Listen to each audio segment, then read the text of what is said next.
அதிமுக விவகாரத்தில் ஓபிஎஸ் தொடர்ந்த மேல்முறையீட்டு வழக்கில் நாளை தீர்ப்பு வழங்கப்படும் என்று தகவல் வெளியாகியிருக்கிறது. இது தொடர்பான விவரங்களோடு இணைகிறார் சிறப்பு செய்தியாளர் மதன். விவரத்தை பதிவு செய்யலாம்.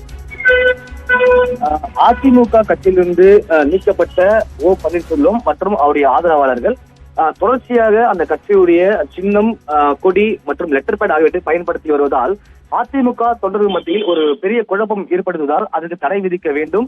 தொடர்ச்சியாக அவர் கட்சியுடைய அந்த சின்னம், லெட்டர் பேட் உள்ளிட்டவை, கொடி உள்ளிட்டவை பயன்படுத்த தடை விதிக்க வேண்டும் என ஏற்கனவே எடப்பாடி பழனிசாமி தரப்பில் சென்னை உயர்நீதிமன்றத்தில் ஒரு வழக்கு தொடரப்பட்டது.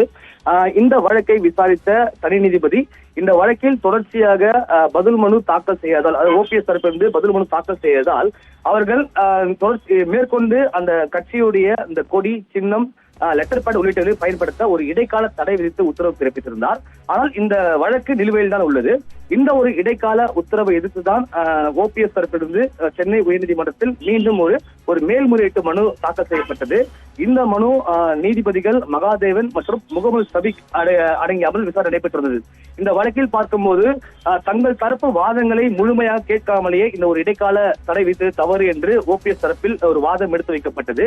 அதே போல இபிஎஸ் தரப்பில் பார்க்கும்போது ஏற்கனவே இவருடைய கட்சியில் நீக்கியது செல்லும் என்று உயர்நீதிமன்றம் ஒரு உத்தரவு பிறப்பித்துள்ளது.